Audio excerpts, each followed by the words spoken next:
Types of chemical bond का हमने last class बात किया था, है ना, प्राइमरी एंड सेकेंडरी बॉन्ड। ध्यान में, प्राइमरी बॉन्ड में हमने क्या बात किया था कि प्राइमरी बॉन्ड तीन तरह के मेनली होते हैं, आयनिक, कोवेलेंट, मेटालिक। मेनली जो टाइप्स में है, बहुत डिटेल में पढ़ना है, वो है कोवेलेंट। कोवेलेंट फिर कितने तरह के होते हैं? तो मेनली दो ही बोलो, सिग्मा पाई। मेनली क्या है? सिग्मा पाई, है ना।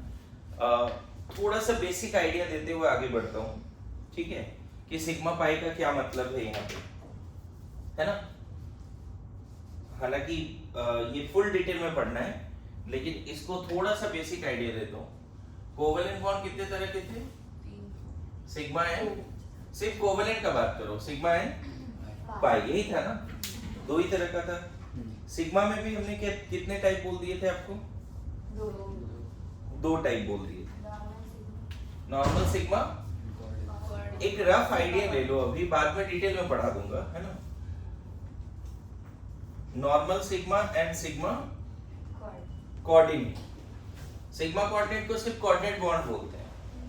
क्या मतलब है normal sigma and sigma coordinate में? इसमें ना पहला एटम और दूसरा एटम का हाफ फिल्ड ऑर्बिटल्स आएगा। क्या आएगा? Half filled orbitals. आपको पता है इसके पास एस भी हाफ फिल्ड हो सकता है, पी भी हाफ फिल्ड हो सकता है। कॉन्फ़िगरेशन देखोगे तो देखते हैं ना कि एस और पी ये सब हाफ फिल्ड हो सकता है। तो पहला, ये फुल डिटेल में आगे बढ़ेंगे ना, अभी जस्ट एक रफली आइडिया दे रहा हूँ कि नॉर्मल सिग्मा पता चल जाए कि इक्वल शेयरिंग से कैसे बनता है। इक्वल शेयरिंग, पहले तो यही समझ लो कि कोवेलेंट बॉन्ड शेयरिंग से ही बनता है। कोवेलेंट बॉन्ड मतलब क्या? Sharing of electron. और इलेक्ट्रॉन का शेयरिंग होगा, इलेक्ट्रॉन है कहाँ जो शेयरिंग होगा? इलेक्ट्रॉन है वैलेंस शेल के ऑर्बिटल्स में। दो एटम के बीच के इलेक्ट्रॉन शेयर हो रहे हैं, लेकिन इलेक्ट्रॉन पाया कहाँ जाता है? अभी हमने पढ़ा है मॉडर्न एटॉमिक मॉडल में, इलेक्ट्रॉन कहाँ पाया जाता है? इलेक्ट्रॉन कहाँ पाया जाता है? किसी एटम के किसी न किसी सेल में, उसके किसी न किसी सब सेल में, उसके किसी न किसी ऑर्बिटल में। अरे यही स्टेटमेंट के लिए हमने एटॉमिक स्ट्रक्चर पढ़ा है, मेरी बात समझ रहे हो, ताकि हम बॉन्डिंग सही से पढ़ा सकें। क्लियर है? वहां पे तो मॉडल पढ़ लिया, समझ गए, क्वांटम नंबर समझ गए, ऑर्बिटल समझ गए, उसमें क्वेश्चंस भी कर लिए, लेकिन दो एटम के बीच में, दो एटम आपस में इलेक्ट्रॉन की शेयरिंग करती है, उससे क्या बनता है? Covalent bond.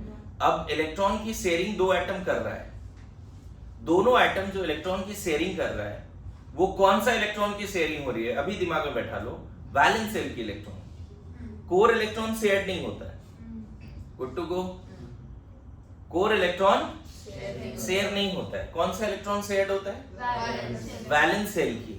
और मोस्टली वैलेंस शेल की कौन सी इलेक्ट्रॉन शेयर होगी? वो इलेक्ट्रॉन, वैलेंस शेल का भी सारा नहीं, मोस्टली वैलेंस शेल की वो इलेक्ट्रॉन शेयर होगी जो ऐसे ऑर्बिटल्स में जो हाफ फिल्ड है। क्या बोला, समझ में आया? वैलेंस शेल में बहुत सारे इलेक्ट्रॉन होंगे, वैलेंस शेल में बहुत सारे सबसेल भी होंगे। जनरली कौन से ऑर्बिटल्स ओवरलैप करेंगे दो डिफरेंट एटम के? मतलब कौन से इलेक्ट्रॉन शेयर होंगे दो डिफरेंट एटम के? दोनों एटम का वैलेंस शेल का वो इलेक्ट्रॉन जो हाफ फिल्ड ऑर्बिटल्स में, जो ऐसे सबसेल में है जो फुल्ली फिल्ड नहीं है। जैसे मैं एग्जांपल दूं कि फ्लोरीन, दो फ्लोरीन आपस में क्यों आता है? देखो 1s2 2s2 2p5। तो देखो वैलेंस शेल में 7 इलेक्ट्रॉन है बच्चे, दिख रहा है? वैलेंस शेल में कितने इलेक्ट्रॉन है? 7। कौन सा पार्टिसिपेट करेगा जब दो फ्लोरीन एक दूसरे की तरफ आएंगे? तो ये वाला, ये हाफ फिल्ड है। पहला फ्लोरीन का, मान लो ये भी पहला फ्लोरीन है, उसका कौन आया? 2p, जो हाफ फिल्ड वाला है। दूसरे फ्लोरीन का भी कौन आया? 2p, जो हाफ फिल्ड वाला है। और इसकी शेयरिंग से क्या बन जाएगी? Sigma bond. देखो ये फ्लोरीन है, ये फ्लोरीन। इक्वल शेयरिंग और एक्सियल, दोनों बातें, इक्वल भी होना चाहिए, एक्सियल भी होना चाहिए। बोले सिग्मा मतलब क्या? Axial sharing. अब एक्सियल क्या होता है मैं बताऊंगा थोड़े समय के बाद। एक्सिस के अलोंग शेयरिंग, अभी तुरंत समझ में आएगा एक्सियल और साइडवेज या कोलेटरल शेयरिंग का क्या मतलब होता है। कोएक्सियल या एक्सियल, साइडवेज या कोलेटरल, ऐसी वर्ड है ना। पाई बॉन्ड जो बनते हैं वो लेटरल शेयरिंग से बनते हैं।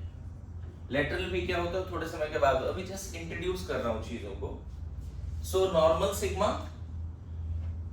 सिग्मा का जो जब दो डिफरेंट एटम के, दो सेम या डिफरेंट एटम, दोनों एटम अलग अलग होगा, दोनों फ्लोरीन हो सकता है लेकिन different fluorine, good to go, same fluorine नहीं।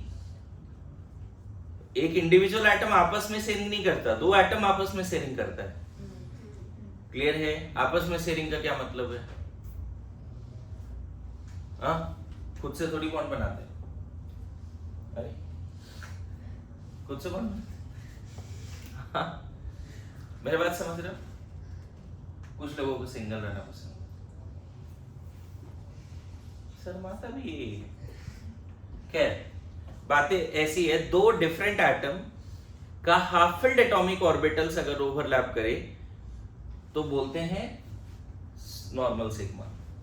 दो डिफरेंट एटम का हाफ फिल्ड एटॉमिक ऑर्बिटल को एक्सियली ओवरलैप करे तो क्या बोलते हैं? Normal sigma. अब देखो, दो डिफरेंट एटम का ए का ना एम्प्टी और बी का ना फुल्ली फिल्ड,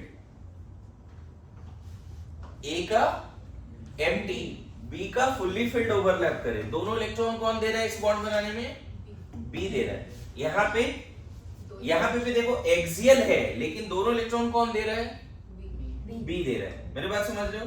तो इस केस में जो बॉन्ड बनेगा उसको सिग्मा कोऑर्डिनेट बोलेंगे। दोनों इलेक्ट्रॉन किसने दिया? बी ने दिया। यहां क्या दिख रहा है? एक्सियल तो है बट किसके बीच में एक्सियल है? किसके बीच में एक्सियल है?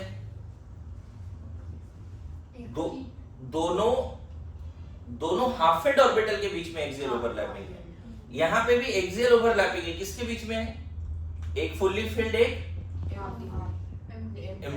Empty. Fully filled and empty and fully filled या फुल्ली फिल्ड एम्प्टी, दोनों वाइस वर्सा बोल सकते हो। ध्यान रखना, सिग्मा बॉन्ड कभी भी बनता है तो एक्सियल ओवरलैपिंग से बनता है। आगे चल के और डिटेल में बात करेंगे, बेसिक आइडिया दे रहा हूं। दो एटम, दोनों का वैलेंस शेल का half filled atomic orbital axially overlap कर जाए तो नॉर्मल सिग्मा। दो एटम, एक एटम का फुल्ली फिल्ड, एक का एम्प्टी एक्सियली ओवरलैप कर जाए तो sigma coordinate. Axially word use करो जब ये सिग्मा बात होगा। अब देखो, पाई में, नॉर्मल पाई में क्या है, ध्यान देना।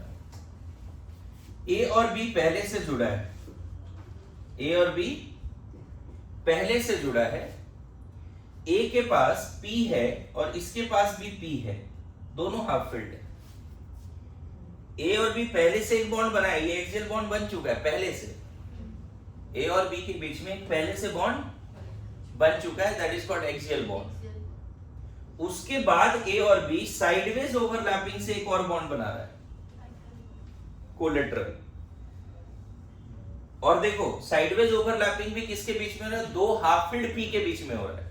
यहां पर भी देखो, दो हाफ फिल्ड पी था लेकिन एक्सियल था। यहां पे भी दो हाफ फिल्ड है, हाफ फिल्ड पी है लेकिन कैसा है? अब समझे? अच्छा, जब भी पाई बनना है, सिग्मा पहले से बना होगा ऑलरेडी, समझ गए?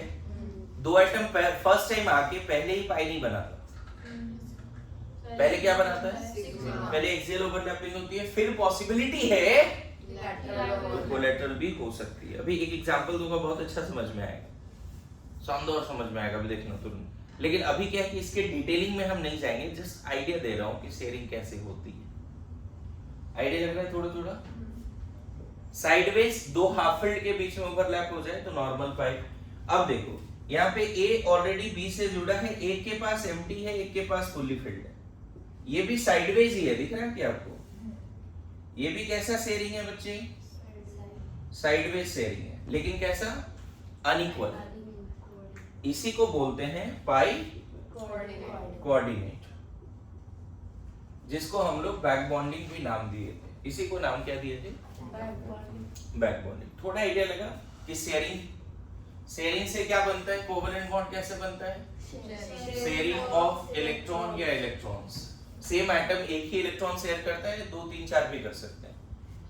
शेयरिंग कितने तरह के होते हैं? एक्सियल, तो ये एक बेसिक आइडिया दिया कि फ्यूचर में जब भी कोई मॉलिक्यूल, आयनिक कंपाउंड नहीं, कोवेलेंट मॉलिक्यूल, जैसे मान लो डेली लाइफ में अगर घर में ही बात करें तो कौन कौन सा मॉलिक्यूल है, कंपाउंड है जो दिन रात हम लोग खाते हैं और उसमें आयनिक भी है, कोवेलेंट भी है। तो NaCl आयनिक कंपाउंड है जो हम लोग खा रहे हैं। बहुत सारे, almost all salts are ionic compound. और सुबह से शाम तक में जो कोवेलेंट कंपाउंड्स हम लोग खा रहे हैं, स्टार्च कोवेलेंट है, ग्लूकोज कोवेलेंट है।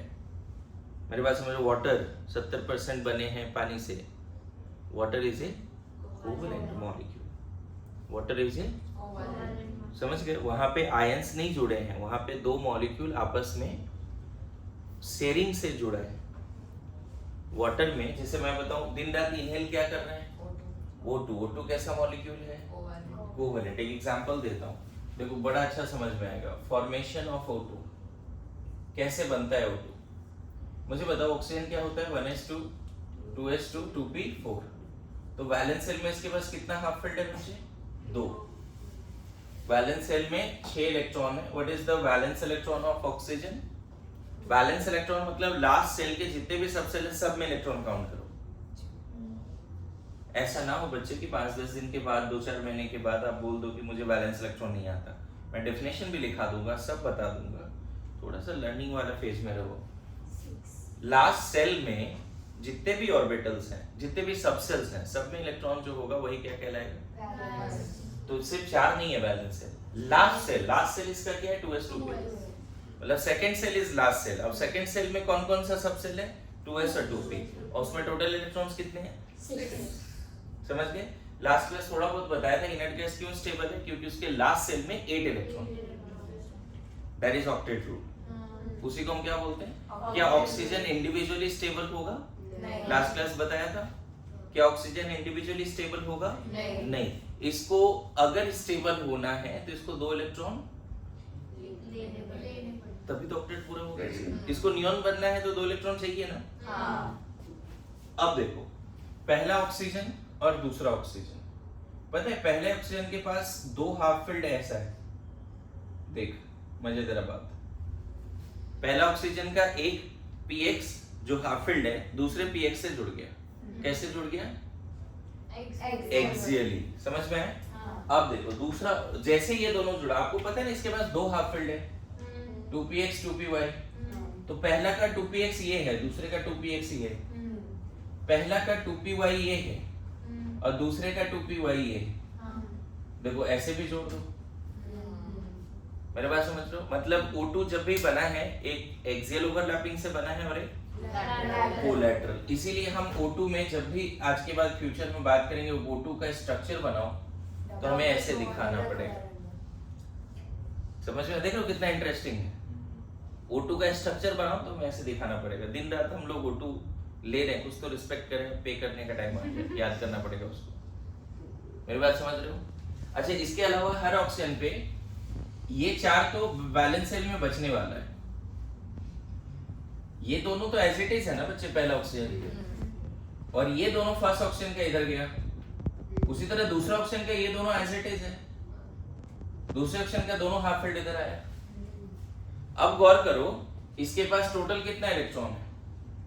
2 4 और 4 8। हर बॉन्ड में 2 इलेक्ट्रॉन है बच्चे। इस वाले बॉन्ड में 2 दिख रहे हैं और साइडवेज में भी कितना है? 2। इसी को हम क्या बोलते हैं पता है? इसको सिग्मा और इसको पाई। कोई बोले O2 में कितना सिग्मा कितना पाई है? बहुत डिटेल में हम लोग ये लिख देंगे, कोई दिक्कत नहीं है। रफली तुम्हें बता दिया कि जो O2 N2 CO2 एटमॉस्फेयर में मैक्सिमम परमानेंट गैसेस हैं वो आयनिक बॉन्ड से नहीं है। वहां एटम साथ में आयनिक बॉन्ड की वजह से नहीं है। जो N2 इस एटमॉस्फेयर में 78% है, समंदर में इतना पानी है, वहां पे H और O को साथ में कौन सा बॉन्ड होल्ड करके रखा है? कोवेलेंट। इसमें O2 को 2 ऑक्सीजन एटम को साथ में कौन सा बॉन्ड? कोवेलेंट। 2 नाइट्रोजन को कौन सा बॉन्ड होल्ड करके रखा है? मेरी बात आ रही है समझ में? मतलब बहुत, देखो ऐसा बोलना नहीं सही होगा कि आयनिक कंपाउंड कम है, कोवेलेंट कंपाउंड ज्यादा है, लेकिन हाँ हम लोगों का जैसा रहन सहन है, हम लोग ज्यादातर कोवेलेंट मॉलिक्यूल से डील करते हैं सुबह से शाम। कितना ही नमक खाते हैं, बोलते छोड़ दे नमक मत खा। मैं बात समझ रहा हूँ, लेकिन कोई आज तक नहीं सुना पानी पीने से मना किया, तो पानी पियो जितना पीना है। है ना, और सच में पानी पीना चाहिए जी। सुन रहा है? कभी देखा है प्लांट को अगर पानी नहीं दे रहा है 5 दिन तो क्या होता है? अंदर से है ना ड्राई हो जाता है ना, वो देखने में भी लगता है यार सही नहीं दिख रहा है। मेरे बात समझ रहे हैं? और पानी दो तो एकदम हरा भरा दिखता है, लगता है हाँ भाई पानी दिया गया है इसको। बॉडी भी धीरे धीरे ड्राई होती है, हमें नहीं पता चलता है लेकिन ड्राई हो रही है। पानी पिया करो। अरे सुना भाई, तुम दोनों स्पेशली। और मैं तो बोलूँगा कि बॉटल रख, मेजरमेंट के हिसाब से पी। तुम्हारा बॉटल किसी से शेयर मत कर। मान लो 2 लीटर वाली बॉटल है तो मेजरमेंट के हिसाब से पी। एक बॉटल खत्म हो सुबह से शाम तक में कम से कम 2.5 मतलब 5 लीटर ना, तो 2 बॉटल 3 बॉटल पी लेना है। अगर 2 लीटर वाली है तो 1 लीटर वाली है तो 5। अरे सही बता रहा हूँ हाँ, कोई नया बात थोड़ी बताया। बस आज के बाद ये भी याद रखना, जो पानी पी रहा है उसमें जो हाइड्रोजन ऑक्सीजन को आपस में सांस भी लेते हैं ऑक्सीजन पे कोवैलेंट बॉन्ड है। हाँ देखो कितना सही है ना, क्या समझ रहे हैं? जो तुम ऑर्नामेंट्स वगैरह पहने हो उसमें सारे एटम को होल्ड करके किसने रखा है? Metallic bond. मेरी बात समझ रहे हो ना? तो इसको लिखिए। थोड़ा आइडिया लग गया कि कैसे सिग्मा और कैसे पाई, कैसे शेयरिंग। Very good. तो थोड़ा सा आइडिया लग गया होगा कोवैलेंट बॉन्ड कैसे बनता है, शेयरिंग से, है ना। इसमें अब लिखो cause of chemical bond formation, heading दो। हालांकि इस पे डिस्कशन कर लिया हमने, लेकिन फिर भी थोड़ा सा बात कर लेते हैं, मतलब तरीके से लिख लेते हैं। Cause of chemical bond formation. तो मैं बताऊं बहुत तरह की बातें। पहला, to get the octet, to get the octet, to get the, क्या बोल सकते हैं? ऑक्टेट, इसी को हम बोलते हैं ऑक्टेट रूल। समझ गए? क्या बोलते हैं इसको? देखो कोई भी एटम है ना, having 8 electron in the valence cell, having 8 electrons in the valence cell, पूरा लिखना valence cell है ना, makes the atom extra stable, extra stable, है ना। Due to why, due to दो बातें, सिमेट्रिकल इलेक्ट्रॉनिक डिस्ट्रीब्यूशंस, पहले भी बताया आपको, पीरियोडिक में बताया। बताया बहुत बार पीरियोडिक में इसी कंसेप्ट से बहुत सारे क्वेश्चन का आंसर आता है कि पहले से हाफ फिल्ड फुल्ली फिल्ड है तो इलेक्ट्रॉन निकालना डिफिकल्ट है, पहले से हाफ फिल्ड फुल्ली फिल्ड है तो इलेक्ट्रॉन डालना डिफिकल्ट है। यस नो, वो कंसेप्ट पहले भी डिस्कस हुआ है। Having 8 electron in the valence shell makes the atom extra stable due to क्या है ना। तो वो हमने जो एनसीईआरटी का लाइन लिखा था, सिमेट्रिकल डिस्ट्रीब्यूशन क्या of electrons around the atom so that वाला वर्ड याद है, there is maximum, so that there is maximum क्या, maximum attraction, maximum attraction and minimum repulsion। And दूसरा क्या था, मोर एक्सचेंज एनर्जी ड्यू टू मोर, ये दोनों टर्म आप एनसीईआरटी से रिवाइज करो, मोर एक्सचेंज एनर्जी। मैं बताऊं, हीलियम के केस में डबलेट रूल लगता है 1s2। हीलियम के वैलेंस, एक ही वैलेंस शेल है, पता है किसी भी एटम के सिंबल के चारों तरफ अगर तुमने डॉट दिखा रहे हो, ऐसे दिखा रहे हो, this is the Lewis dot representation. क्या है ये? Lewis dot representation. मतलब एटम का सिंबल और उसके चारों तरफ कुछ डॉट्स दिखा रहे हो, वो डॉट्स सिर्फ उसके वैलेंस इलेक्ट्रॉन्स होते हैं, कोर वाले नहीं होते। तो हीलियम क्यों स्टेबल है? क्योंकि उसका डबलेट पूरा है। क्या पूरा है? हीलियम को छोड़ के, हाइड्रोजन को छोड़ के, लिथियम को छोड़ के मोस्ट ऑफ द एटम क्या गेन करना चाहता है? ऑक्टेट। ऑक्टेट। हीलियम तो डबलेट है ही। हाइड्रोजन क्या गेन करना चाहता है? डबलेट। डबलेट। लिथियम भी मोस्टली क्या गेन करना चाहता है? डबलेट। डबलेट, है ना? इसके लिए ऑक्टेट रूल नहीं लगता, क्या लगता है? डबलेट। डबलेट रूल, है ना? क्या होगा स्पेलिंग डबलेट का? सही, समझ गए? मैं फिर बोल रहा हूँ ये तो 2 इलेक्ट्रॉन से ही खुश है। कितना सिमेट्रिकल है बताओ? न्यूक्लियस है और चारों तरफ 1s में 2 इलेक्ट्रॉन इतने अच्छे से डिस्ट्रीब्यूटेड है कि हीलियम को बिल्कुल भी मन नहीं है किसी से इलेक्ट्रॉन का लेन देन करने का, किसी से कोई बॉन्ड नहीं बनाना है इसको। मेरी बात समझ रहे हो? हीलियम। इसके अलावा अगर नियॉन का बात करो तो 1s2 2s2 2p6। देखो नियॉन के वैलेंस सेल में पता है इसके सिंबल के चारों तरफ कितना डॉट दिखाएंगे? 8। कितना डॉट दिखाएंगे? 8। मेरी बात आ रही है समझ में?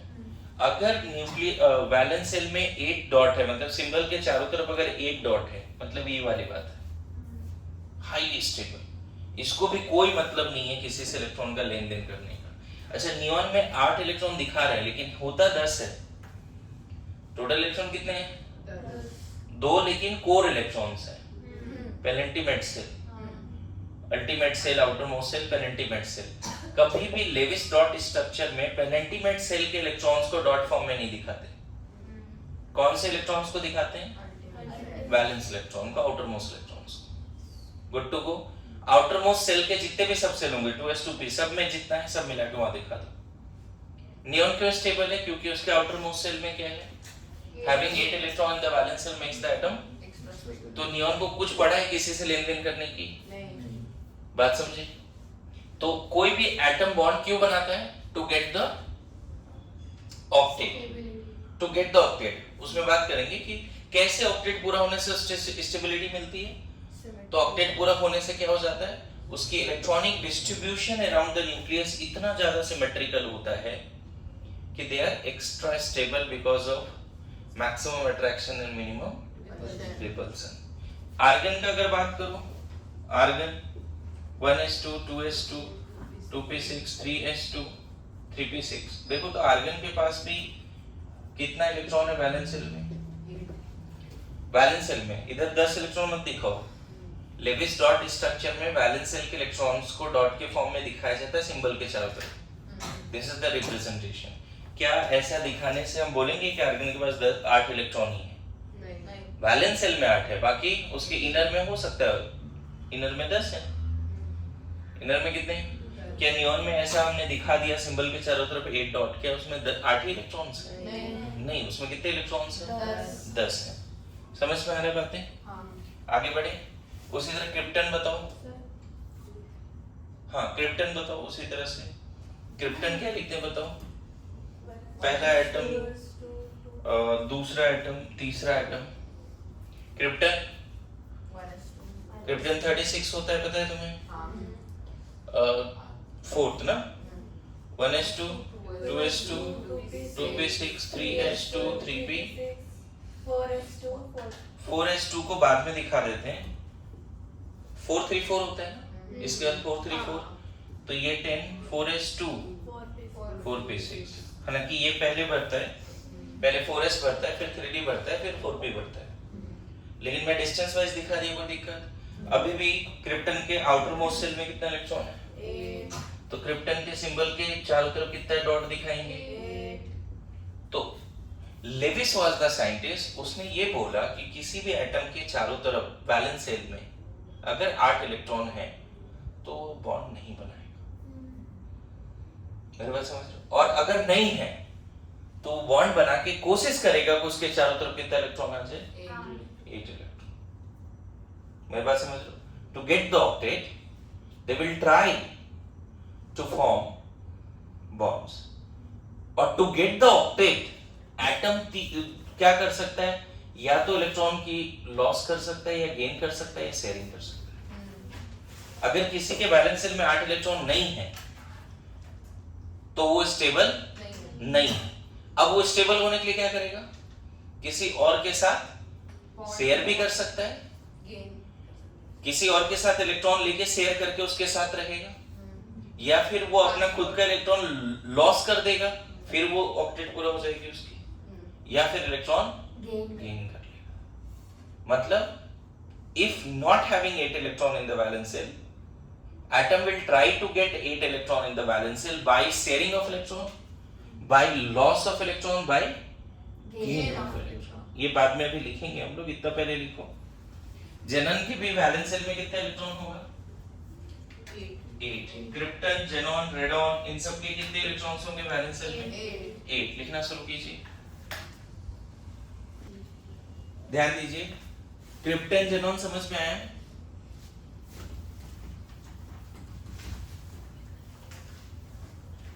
क्रिप्टन, जेनॉन में भी कितने वैलेंस शेल में? तो नोट में लिखो, according to Lewis having 8 electron in the valence shell, according to Lewis having 8 electron in the valence shell,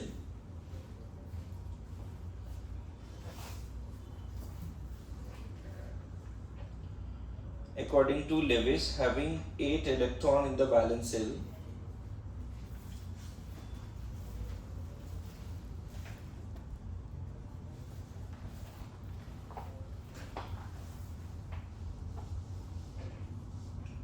like inert gases, like inert gases,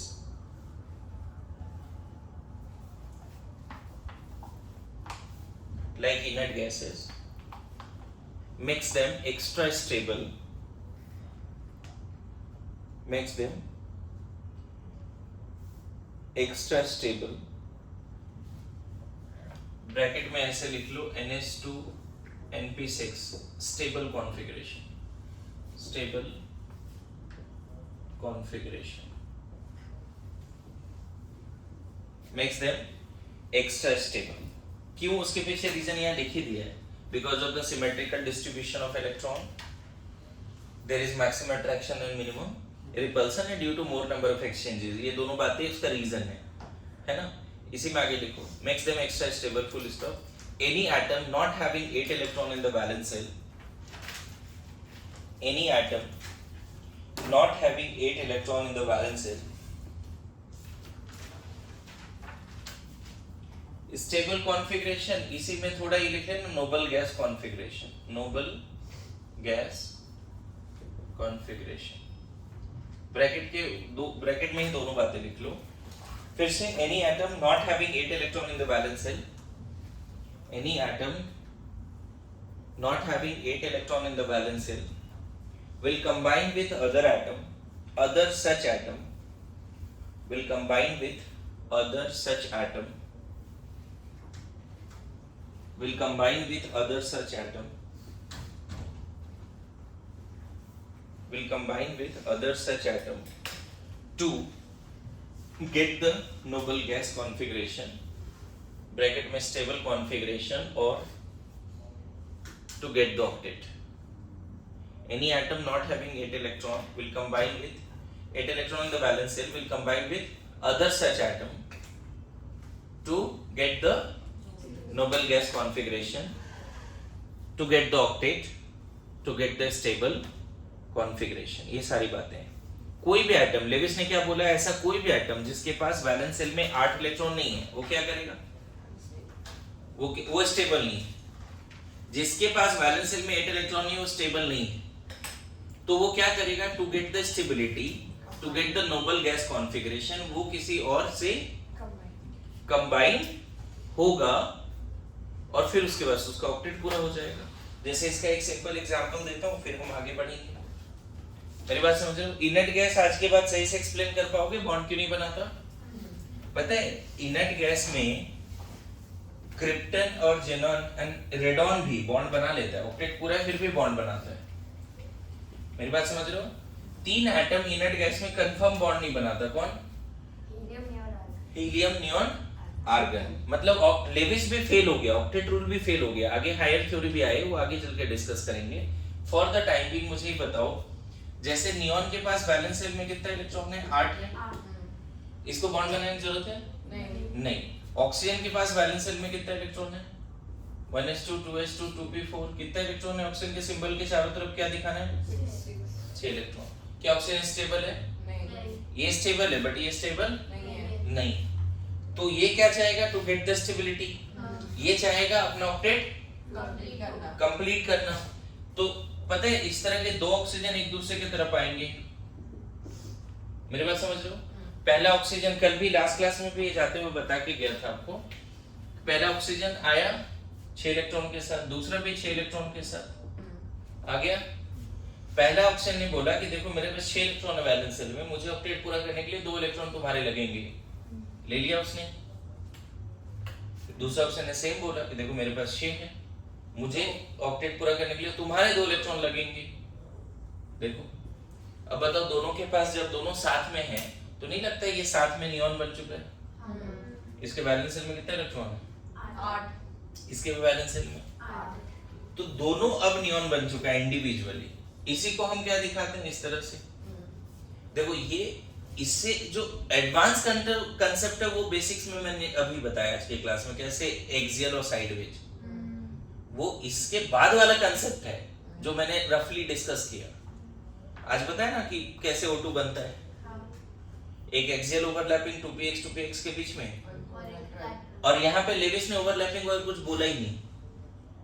Levi's ने बोला कि देखो ऐसे कर दो तो इसको भी मोक्ष की प्राप्ति होगी, इसको भी मोक्ष की प्राप्ति होगी, दोनों क्या बन गया, ये इंडिविजुअली स्टेबल है लेकिन एक इंडिविजुअल ऑक्सीजन एटम स्टेबल नहीं है। मेनली मैं देखो क्वेश्चन क्या था कि why bond forms, why chemical bond, यही था ना जी। आज हेडिंग क्या दिया तुमने स्टार्टिंग में, कॉज ऑफ, तो इसको बॉन्ड बनाने की जरूरत है नहीं। इसने क्यों बनाया, अकॉर्डिंग टू लेविस ये स्टेबल नहीं है। और ये तो फैक्ट है ना बच्चे, इनर्ट गैस बॉन्ड नहीं बनाते। इस फैक्ट को लेविस ने ऑब्जर्व किया, उसने अपना थ्योरी रखा, और देखो ना सही भी तो है। एटमॉस्फेयर में मेनली ऑक्सीजन किस फॉर्म में पाया जाता है, एटम के फॉर्म में नहीं, किस फॉर्म में पाया जाता है, O2 के फॉर्म में। रिसर्च बताता है कि एक मॉलिक्यूल में 2 ही एटम है, मतलब हमें नहीं दिख रहा है यहाँ पे O2, लेकिन यहाँ पे मॉलिक्यूल है ना, दिख रहा है क्या O2? नहीं ना, सांस बंद कर। अरे बहुत बार बहुत कुछ दिखता है, तुम्हें एहसास नहीं होता है बस। हाँ नहीं दिखता O2, दिखता है नहीं दिखता नहीं, और सर H2O नहीं दिखता है, बताओ। ये चीज जरूर है, इंडिविजुअल मॉलिक्यूल आज तक मैंने भी नहीं देखा, मैं ये बोल रहा हूँ, लेकिन कलेक्शन में मॉलिक्यूल्स हैं, मेरी बात समझ रहे हो ना? हाँ ये भी तुम बोल सकते हो कि इसमें वाटर है और इसका फॉर्मूला H2O है, वाटर को भी नहीं पता उसका फॉर्मूला H2O है, वो तो हमने रखा है ना, मेरी बात समझ रहे हो ना? और मॉलिक्यूल्स होते हैं जैसे तुम हो, डाउट मत करना, समझ गया? The best part of living things that we are made of non-living molecules. पढ़ा होगा बायो में ऐसा line, that is called biomolecules। नहीं? चलो कोई नहीं। O2 कैसे बना बताओ, इसके पास अब बताओ कंबाइंड फेज में कितना इलेक्ट्रॉन है बच्चे? 8। तो अब यहाँ पे लिखो टू गेट द ऑक्टेट, है ना, atoms can पहला share electrons, to get the octet atom can पहला to get the octet atoms can share electrons bracket में कोवेलेंट बॉन्ड, दूसरा लॉस इलेक्ट्रॉन, कंप्लीट लॉस। कैसे ऑक्टेट पूरा करता है, लोग जनरली एटम्स कैसे ऑक्टेट पूरा करते हैं, शेयरिंग से, कंप्लीट लॉस से, और तीसरा क्या, कंप्लीट गेन से। जैसे एक एग्जांपल और देता हूं, सोडियम बताओ, सोडियम के वैलेंस शेल में कितना इलेक्ट्रॉन है? एक इलेक्ट्रॉन बचे। सोडियम को सिंबल के चारों तरफ एक ही डॉट दिखाना पड़ेगा। क्या सोडियम को ऑक्टेट पूरा करने के लिए क्या चाहिए, 7 और इलेक्ट्रॉन चाहिए? नहीं, एक लूज करने के उसका वैलेंस शेल ही बदल जाएगा। देखो तो सोडियम ऑक्टेट पूरा करने के लिए क्या किया बच्चे, उसने एक इलेक्ट्रॉन लूज कर दिया, लेकिन लूज करने के बाद वो न्यूट्रल नहीं रहा, वो केटायन में चेंज हो चुका है। केटायन ये न्यूट्रल नहीं है ना, neutral things are more stable even. देखो जब लूज नहीं किया था तो न्यूट्रल था, लूज कर दिया पॉजिटिवली चार्ज हो गया, अभी भी स्टेबल नहीं है उतना ज्यादा क्योंकि उसमें पॉजिटिव चार्ज आ गई। मेरी बात समझ रहे हो? लेकिन हाँ एक तरह से सुकून है कि उसकी ऑक्टेट पूरी हो गई। उसी तरह से फ्लोरीन के बारे में बात करो। Fluorine 1s2 2s2 2p5 F minus बना दे तो क्या हो जाएगा 1s2 2s2 2p6। पता है एक डब्बे में अगर तुम सोडियम और फ्लोरीन रखते हो, इसके पास एक है वैलेंस शेल में, इसके पास वैलेंस शेल में 7 है, ऐसा है, दोनों तकलीफ में है। दोनों क्या है, इसका ऑक्टेट पूरा नहीं है, इसका भी ऑक्टेट पूरा नहीं है ना। इसको चलो मैं इस तरह से कलर से दिखाता हूँ, ध्यान देना आयनिक बॉन्ड कैसे बनता है इसके बाद समझ में आएगा। इन दोनों ने आपस में समझौता करा, बोला एक इलेक्ट्रॉन मैं दे देता हूँ, इसने एक इलेक्ट्रॉन ले भी लिया, एक इलेक्ट्रॉन ले लिया। इसके पास पता है 7 जो पहले के थे वो तो दिखाएंगे, एक एक्स्ट्रा डॉट दिखाएंगे, वो किसका इलेक्ट्रॉन है, इससे इधर गया, कंप्लीट ट्रांसफर हुआ, समझ में आया, कंप्लीट। लेकिन अब पहले दोनों न्यूट्रल था तो एक दूसरे को अट्रैक्ट रिपेल तो नहीं कर रहा था, लेकिन मेटल से नॉन मेटल में इलेक्ट्रॉन की जो कंप्लीट ट्रांसफर हुई उसके वजह से ये नियॉन बन चुका है और ये भी नियॉन बन चुका है। लेकिन ये दोनों अब पता है क्रिस्टल के अंदर इस तरह का आयनिक क्रिस्टल बना देगा, क्लोज पैक्ड स्ट्रक्चर। जो घर पे सॉल्ट देखते हो उसमें कैटायन है ना, they are close packed. each cation, each Na plus is surrounded by so many Cl minus and vice versa। इसीलिए वो तुरंत क्या हो जाता है, सॉलिडिफाई हो जाता है। Ionic compounds, all ionic compounds are solid. Why? क्योंकि वहां पे कैटायन एनायन गैस के फॉर्म में नहीं घूम सकता। इस रूम में अगर Na plus F minus छोड़ दो तो सब धीरे धीरे अट्रैक्ट होकर एक कोने में जाके बैठ जाएगा। अरे समझ में आया? एंड वहां पे जो फोर्स रिस्पॉन्सिबल होगा उसको साथ में होल्ड करने के लिए, that is ionic bond, that is just electrostatic force of attraction। कैसा फोर्स है उसके बीच में, electrostatic force of attraction. Charge के बीच में जो अट्रैक्शन होती है अपोजिट चार्ज के बीच में, वो वाली अट्रैक्शन है। अच्छा इस रूम में O2 बन गया, अब O2 एक कोने में क्यों नहीं बैठ रहा है, क्योंकि पहला एक ऑक्सीजन भी न्यूट्रल था और O2 भी न्यूट्रल है इस रूम में।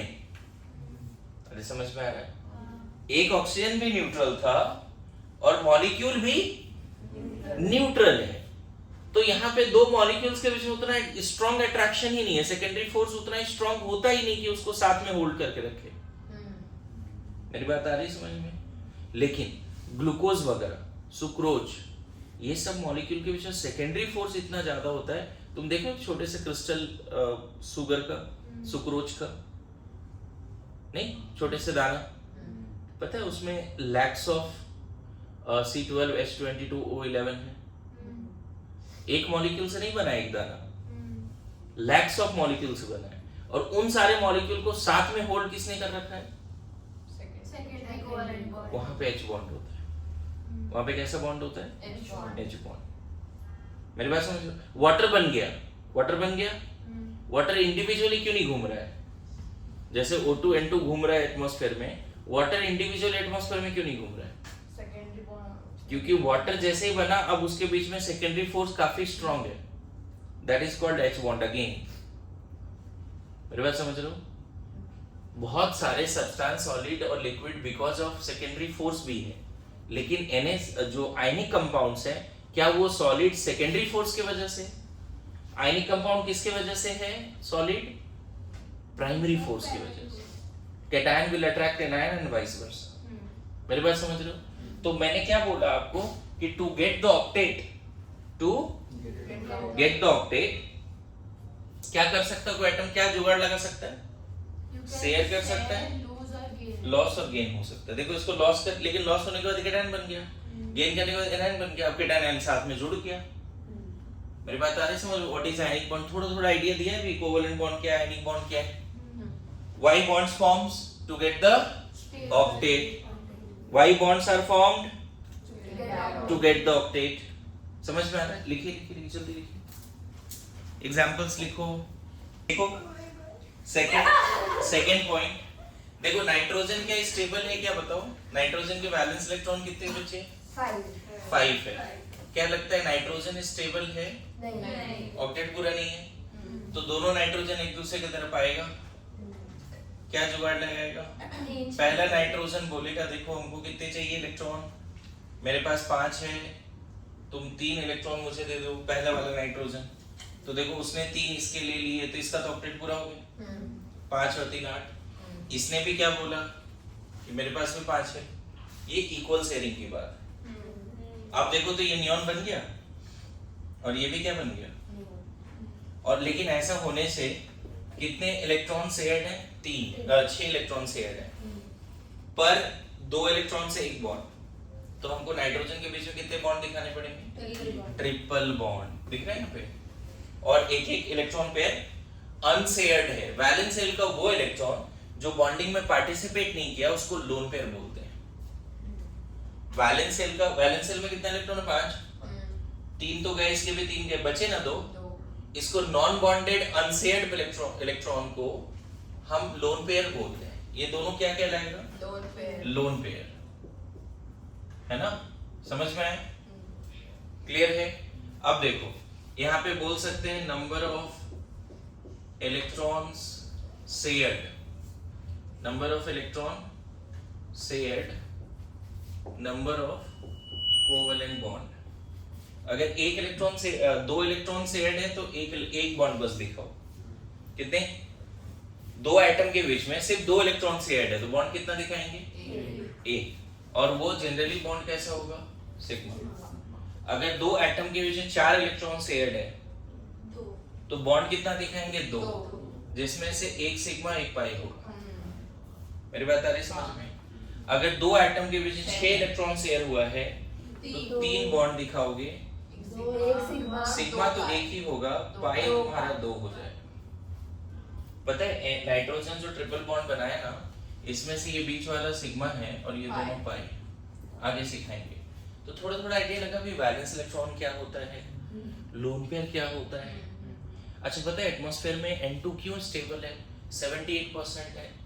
N2 ऑलमोस्ट इनर्ट गैस है, जैसे नियॉन आर्गन इनर्ट होता है ना, N2 भी आपस में इनर्ट है, क्योंकि तुम ऐसे समझो दोनों एटम ने ट्रिपल बॉन्ड से एक दूसरे को होल्ड करके रखा है। जितना ज्यादा लाइन दिखा रहे हैं ना 2 एटम के बीच में, इसका मतलब उतना ही स्ट्रॉन्ग अट्रैक्शन है दोनों के बीच में, दोनों को जुदा करना इम्पॉसिबल है। समझ गया? तो सिंगल बॉन्ड मत बनाओ, डबल ट्रिपल बॉन्ड बनाओ सेम एटम के साथ।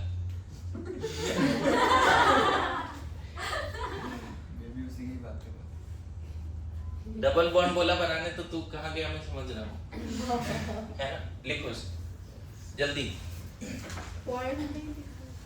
हाँ ये एग्जांपल लिखो ना, पॉइंट नहीं, ये एग्जांपल लिखो। मतलब एग्जांपल में जैसे O2 लिखा, NF लिखा ना, एग्जांपल में क्या क्या लिखा? एक आयनिक बॉन्ड की एग्जांपल लिखे, ये दूसरा एग्जांपल कोवेलेंट बॉन्ड के लिख दो। N2 क्यों स्टेबल है, आज के बाद ये लॉजिक मिला। अच्छा N2 ही क्यों, N3 N4 क्यों नहीं? N2 में काम हो गया ना, हमें ऑक्टेट चाहिए था। लेविस ने बहुत अच्छे एक्सप्लेन करे हैं, मैं बताऊं, है ना? O2 ही क्यों? क्योंकि 2 O आए तो दोनों के ऑक्टेट पूरे हो गए। अरे ये सुनो, आ रहा है समझ में?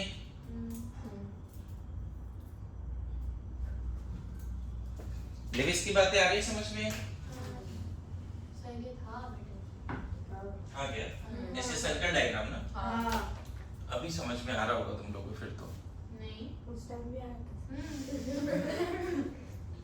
मैं बोल रहा हूँ उस समय आया था इसलिए भी आ रहा है। मैं ये कहाँ बोला मैं बहुत अच्छा पढ़ा रहा हूँ इसलिए। हाँ? एक दिन पागल ही कर दोगे तुम लोग।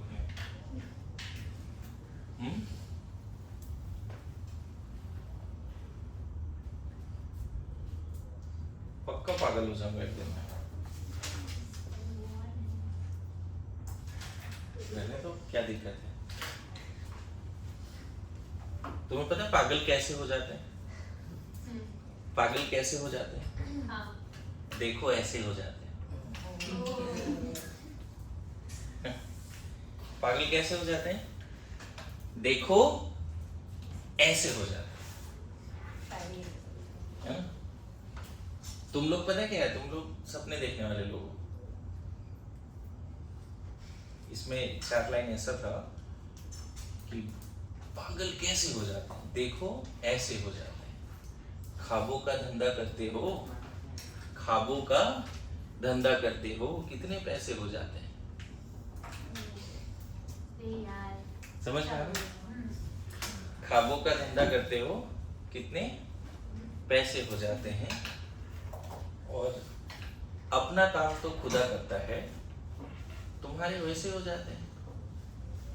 अपना काम तो खुदा करता है, तुम्हारे वैसे ही हो सकता है। ऐसे ही हो जाते हैं।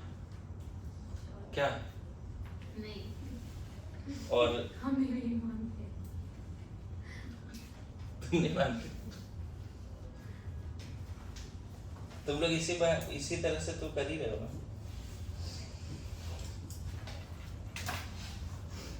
लिख लिया क्या? इसमें 2 लाइन और था, मैं पता नहीं, याद नहीं आ रहा। 6-7 लाइन आगे बढ़े। ओके, नाउ लिखो टू गेट द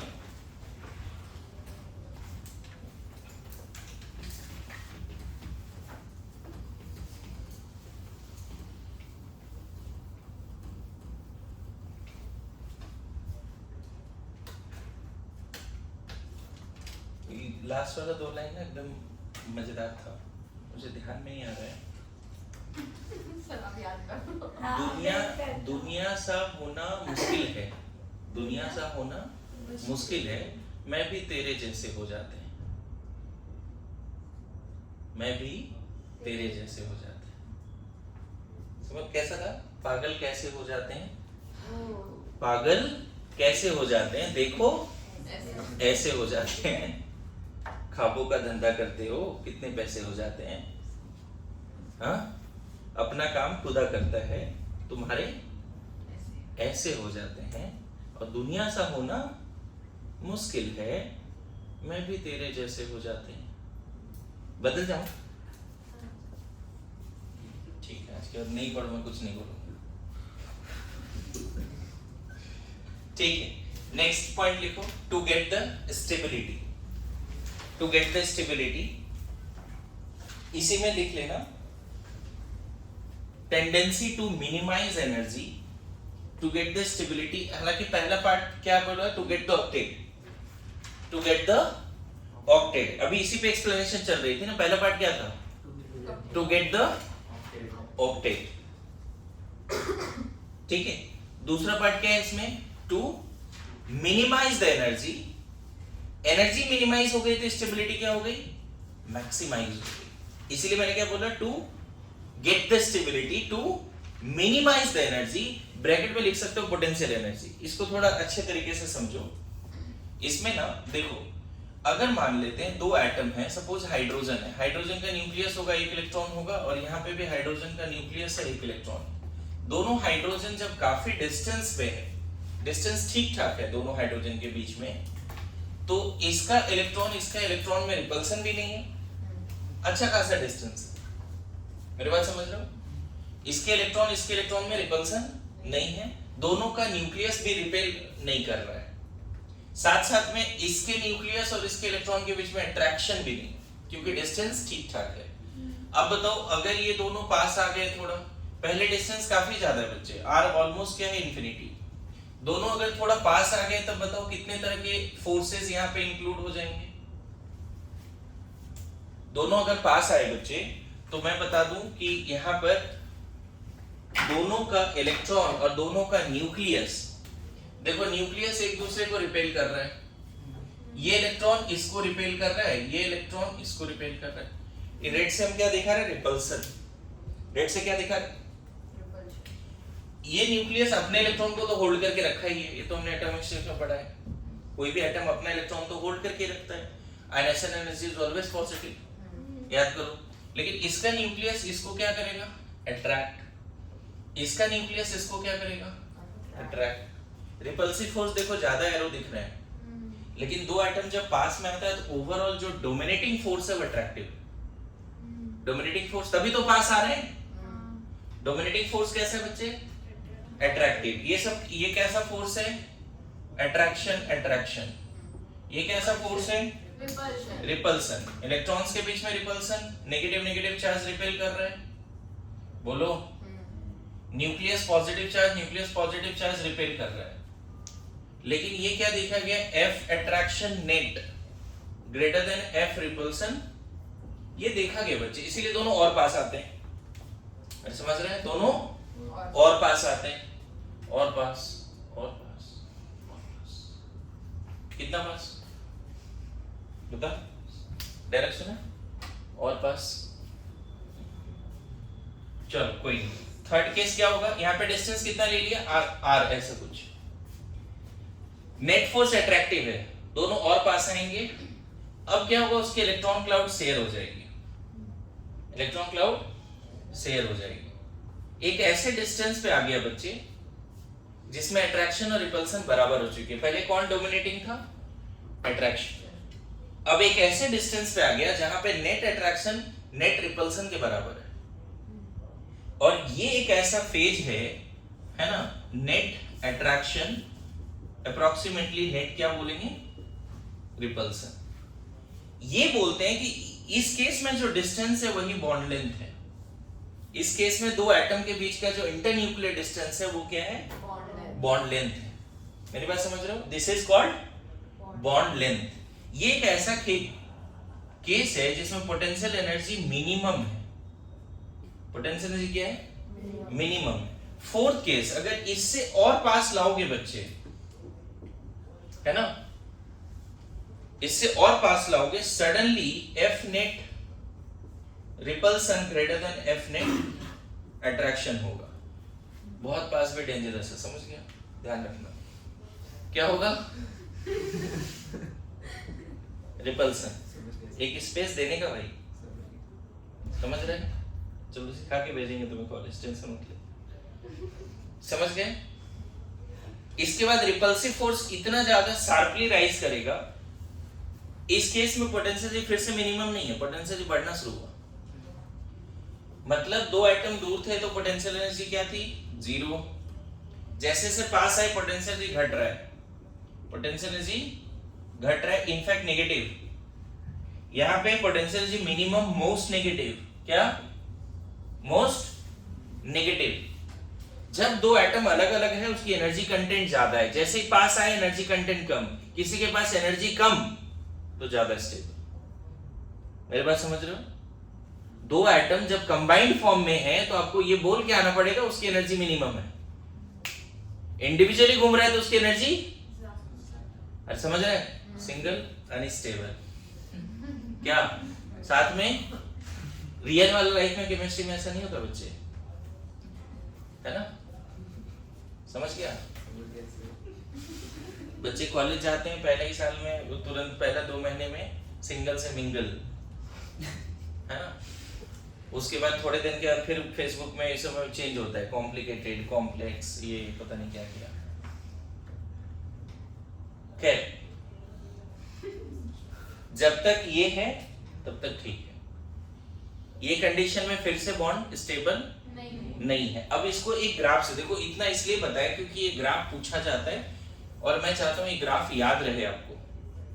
देखो ये है distance between atoms, distance between atoms, और यहाँ है पोटेंशियल एनर्जी। ग्राफ कैसा है देखना, थोड़ा सा अच्छे से देखो इसको।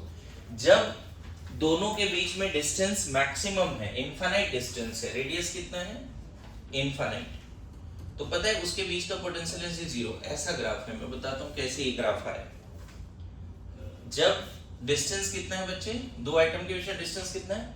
बहुत ज्यादा। पोटेंशियल एनर्जी क्या है? 0। देखो पोटेंशियल एनर्जी एक्सिस है, ये पॉइंट, ये लाइन पे, मतलब पोटेंशियल एनर्जी क्या है? 0। जब दोनों एटम इनफाइनाइट डिस्टेंस पे तो पोटेंशियल एनर्जी क्या है? 0। जैसे से पास आया क्या हुआ? पोटेंशियल एनर्जी घटा, घट रहा है पोटेंशियल एनर्जी। जब डिस्टेंस r है तो घट गया, जब डिस्टेंस r0 है, that is called bond length, तब उसकी पोटेंशियल एनर्जी क्या दिख रही है आपको? मोस्ट नेगेटिव, मिनिमम, दिख रही है। अब फर्दर वो पास आते हैं तो क्या होता है, सडनली रिपल्सन डोमिनेट्स एंड ये बढ़ना शुरू हो जाता है। इलेक्ट्रोस्टैट में क्लास 12th में पढ़ोगे कि दो एटम अगर एक दूसरे को रिपेल कर रहा है ना तो पोटेंशियल एनर्जी ज्यादा होगा, और अट्रैक्ट कर रहा है तो पोटेंशियल एनर्जी कम होगा, नेगेटिव भी होगा। इलेक्ट्रोस्टैटिक पोटेंशियल एनर्जी हमने एटॉमिक स्ट्रक्चर में पढ़ा है बच्चे, पोटेंशियल एनर्जी K(Q1Q2)R होता है, K(Q1Q2)R होता है, और वहां पे चार्ज को साइन के साथ पुट करते हैं। अपोजिट चार्ज होता है तो पोटेंशियल एनर्जी नेगेटिव होती है। आप याद करो जब हम पढ़ रहे थे बोर मॉडल तो वहां पे टोटल एनर्जी कितनी आई थी, -13.6 इलेक्ट्रॉन वोल्ट Z²/n², नेगेटिव में आया था टोटल एनर्जी। और किसी भी एटम में जो वैलेंस इलेक्ट्रॉन है, स्पेशली H लाइक एटम का जो इलेक्ट्रॉन है उसकी एनर्जी नेगेटिव क्यों है, क्योंकि इलेक्ट्रॉन और न्यूक्लियस के बीच में अट्रैक्शन है, उसकी पोटेंशियल एनर्जी नेगेटिव है। पोटेंशियल एनर्जी का एक्सप्रेशन आया था -27.2 इलेक्ट्रॉन वोल्ट Z²/n²। तो आप 12th में पढ़ोगे, अभी थोड़ा एटॉमिक स्ट्रक्चर पढ़े, अभी भी एक बार रिकैप करा देता हूं। दो चार्ज पार्टिकल अगर अट्रैक्ट कर रहा है तो पोटेंशियल एनर्जी क्या होगी, नेगेटिव, और रिपेल कर रहा है तो positive. More repulsion more potential energy positive side में, more attraction more less potential energy negative side में, मोर नेगेटिव। ये थोड़ा जज्बात लिख लेना ताकि याद रहे। इलेक्ट्रोस्टैटिक पोटेंशियल एनर्जी दो चार्ज पार्टिकल, दो एटम के बीच में अगर पॉजिटिव है इसका मतलब क्या है, रिपल्सन है, और अगर इलेक्ट्रोस्टैटिक पोटेंशियल एनर्जी नेगेटिव है इसका मतलब क्या है, अट्रैक्शन। मेरी बात समझ लो, दोनों एटम दूर था, स्टेबल, ये भी स्टेबल कंडीशन नहीं है क्योंकि पोटेंशियल एनर्जी जीरो है, नेगेटिव नहीं है, पोटेंशियल घट गया। सबसे मिनिमम जब पोटेंशियल एनर्जी हुआ उसी समय वो सबसे ज्यादा स्टेबल है, इसीलिए दो H एटम हमेशा साथ में रहता है और इसी कंडीशन पे रहता है। मेरा बात समझ लो, एटमॉस्फेयर में ये सिर्फ तुम दो फ्लोरीन को भी लेके ये समझ सकते हो, तो दो फ्लोरीन को लेके, दो ऑक्सीजन को लेके, दोनों ऑक्सीजन है मान लो, अगर अलग अलग है तो पोटेंशियल क्या है दोनों ऑक्सीजन की, इधर अभी दुबई नहीं जाना, इधर ध्यान दो। हाँ, दो ऑक्सीजन है इनफिनिट डिस्टेंस पे, तो दोनों में कोई प्यार मोहब्बत नहीं है, नो अट्रैक्शन नो रिपल्सन। समझ में आ रहा है? जैसे दोनों पास आ रहे हैं, पहले कौन सा फोर्स डोमिनेट हो रहा है, पहले अट्रैक्शन, तो पास आए और पास आए और पास आए, एक ऐसा मोमेंट हुआ, शेयरिंग हो गई, बॉन्ड बन गया, दोनों जितना मिनिमम डिस्टेंस पे आना था आ चुका है। वो एक ऐसा फेज है जिसमें उसकी स्टेबिलिटी क्या है, सबसे ज्यादा है, उसकी पोटेंशियल एनर्जी क्या है, सबसे मिनिमम। मेरे बात समझो, तुम अगर एनर्जेटिक होते हो तो तुम अनस्टेबल होते हो, तुम दिन भर बहुत सारा पढ़ाई करो, थक जाओ, सो जाओ, एनर्जी बची रहेगी फिर। समझ गए मेरी बात को? तो कंडीशन यहाँ पे ये है कि केमिस्ट्री में मोर एनर्जी मतलब लेस स्टेबल, लेस एनर्जी मतलब मोर स्टेबल, अगेन अट्रैक्शन मतलब स्टेबल, रिपल्सन मतलब जो मैं केमिकल बॉन्डिंग एटम वगैरह का बात कर रहा हूं उसमें अट्रैक्शन का मतलब स्टेबल, रिपल्सन का मतलब अनस्टेबल। समझ में है? मोर एनर्जी का मतलब लेस स्टेबल, ये कॉमन सेंस है, कोई भी बोल सकता है, जिसके ज्यादा पैसा है वो ज्यादा टसन दिखा रहे हैं, ऐसी वाली बात। ज्यादा एनर्जी, मेरी बात समझ रहे हो? इसमें कोई गलत नहीं है, पैसे हैं तो भाई जिंदगी जियो ना, क्या दिक्कत है? मेरी बात समझ रहे हो? खैर, यहाँ पे फिर से आ जाते हैं। Why chemical bonds are formed? पहला to get the octet, दूसरा to minimize the energy, that is called potential energy। इसको थोड़ा एक्सप्लेन करके ढंग से लिखिए, जितनी बातें मैंने बोला है अभी, बहुत इंपॉर्टेंट पार्ट है ये ग्राफ तो हो सकता है डायरेक्ट आपको दिखे एग्जाम में। लिखिए